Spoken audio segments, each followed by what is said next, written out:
Oh, hey, Leiden. How's it going? It's 4/20/2020, and this is your quarantine edition Leiden News. I'm Tommy. And I'm Donovan. And I'm Dominic. Good morning, West Leiden.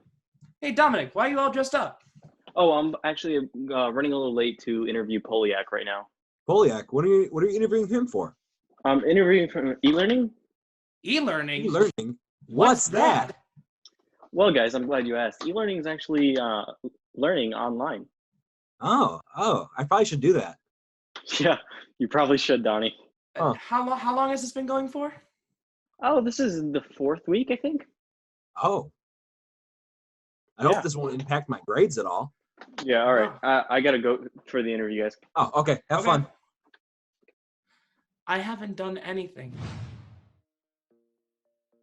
Yeah, what I've learned, I think what we've learned is that we were way ahead of other school districts when it came to being ready for something like this. Because we've been doing e-learning days instead of snow days since 2015, our teachers and our students had some familiarity already, not with this kind of extended experience, but talking to other school districts, they're trying to figure out on the fly what we figured out 5 years ago.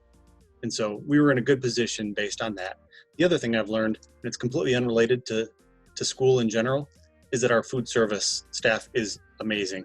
We've already made some changes from our traditional e-learning, switching us to the AB schedule to break it up for everybody a little bit, putting in the workday Wednesdays to help keep people on track, give you more time to connect with your teachers.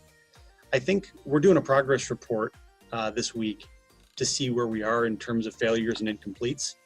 And so we want to really try to help everybody get up to passing grades. And so, we may need to make some changes based on what that says, but I think nothing significant. I think we're going to keep with this pattern that we have right now for as long as we need to. We're not the only ones facing the future, the uncertainty of graduation, of, how do we proceed? We know how important it is, excuse me, to have the senior events. How do we celebrate our seniors? How do we celebrate our scholars, and how do we celebrate our students? People are having to be creative and celebrating achievements and celebrating people and celebrating efforts and celebrating little things. We're having to adjust and adapt. And I think that, different situations will present themselves and we'll adapt to those. And that's kind of becoming a future, right? Based on the guidelines from the state and the governor is where we may have to adapt certain things. We administrators are looking for ways to support teachers, staff, families, students, and their whole community. So in different ways, not only from the food perspective, but also the social and emotional piece, the well-being of all our families, the students, because we understand that that's our role to make sure that that is in place so that learning can happen. I'm not used to sitting all day, as you know, always walking around the building and really, but for me, working long hours in front of the computer, even if we're talking, it's not the same, right? We really, we all miss that social interaction, that the contact, and our family, because Leiden is a family. And I think this has also shown how much people are willing to step up and be creative and supportive to all those that need support. When this is all over, we need to be ready for what comes next. So whether it's the classes you take next year or college or the workforce or the military, all the learning you're doing right now is very important to make sure that you hit that next step to be as successful as possible. And so everybody at Leiden, your teachers, your counselors, social workers, everybody, they're doing everything they can to set you up for success.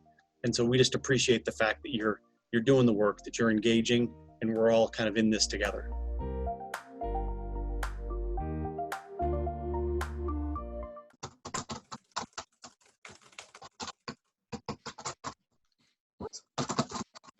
Hey, you guys smell that?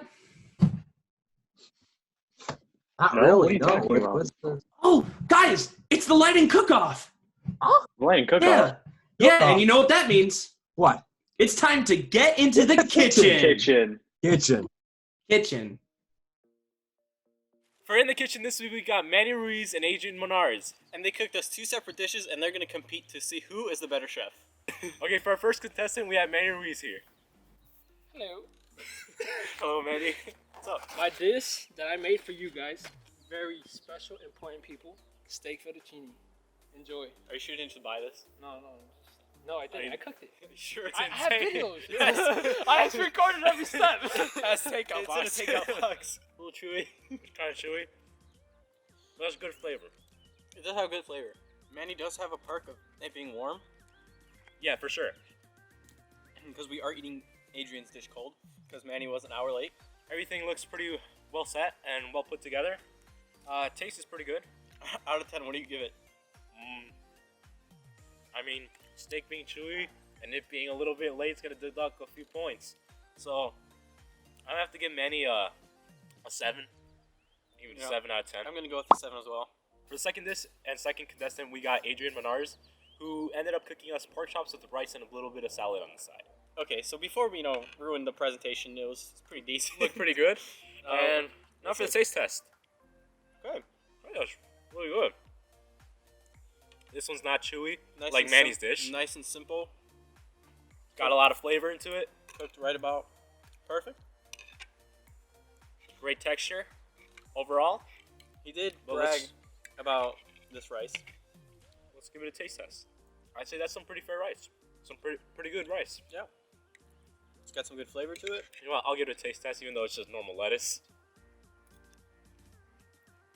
I'd say it's pretty good. Nice and fresh. Just like we like it. Yeah, it is really nice and juicy. Very moist. Ready? 3, 2, 1. 8 out of 10. 8 point what? 8.5. 8.5? Yeah, I give that an 8.5. Although Manny's was also a really good dish, I think Adrian really put it all together really well. Yeah, I mean, it had a lot more flavor, I think. Manny's was a little too basic. I feel like he was neglecting to put salt. And I think Adrian just went all out to complete this dish. Wow, that food looked awesome. I haven't had a proper meal since quarantine started. Yeah, but these masks aren't to protect us from getting gas in our faces. They're actually here to protect us from getting the coronavirus or also spreading it. So we're doing our part in flattening the curve. Let's talk to Jesus Carranza about the current corona crisis. As the COVID-19 pandemic intensifies, people all over the world are fearful of what's to come. So far in the U.S. alone, it has exhausted a great deal of the medical facilities and staff, causing them to be overworked and put on the very front lines of the pandemic. This has untold effects on the families waiting for them back home, causing some to worry constantly. Okay, can I put Yeah, that's fine. okay, well, when she goes to work every single day, I wake up in the morning and I can hear her, like, going to work. One of the first things I think is, like, God, please protect my mom from this, like, oh my God, like, my heart is, like, pounding. I don't know why. Mostly, I'm worried about bringing it home to my kids. That's the most worrisome part of it all.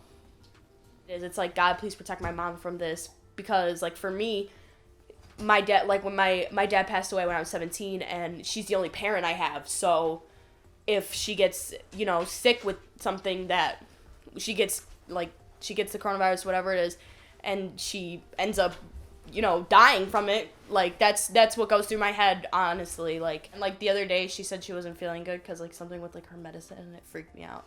I was, like, sitting in my room, and I was like, God, please don't do this. I was like, please don't do this. Please don't do this. Please don't let this happen. Every level of staff, from the doctors to the medical assistants, are feeling the increased strain being put on hospitals from COVID-19. We start at 8 o'clock, and sometimes I work a 12-hour shift.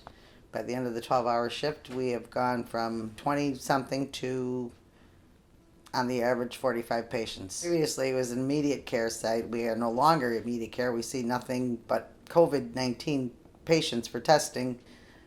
The workload went from 25 patients.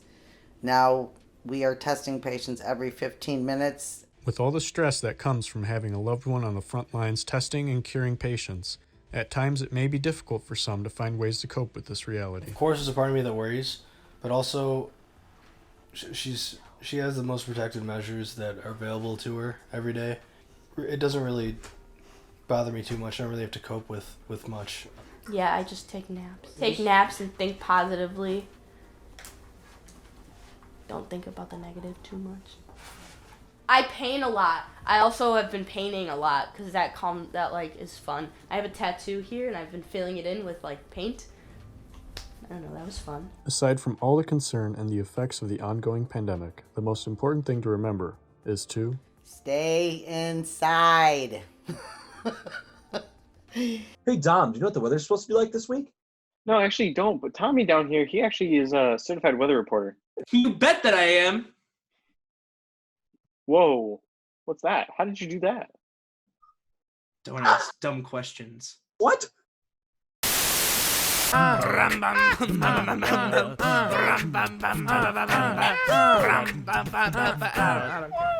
Good morning, London. Let's talk about our weather forecast. Today for the forecast this weekend is going to be... You know what?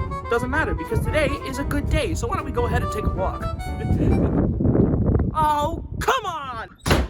Thank you guys for watching. I hope you guys are staying at home safe and also washing your hands. If you have to go out, make sure you cover up and keep your distance. And remember, go Eagles!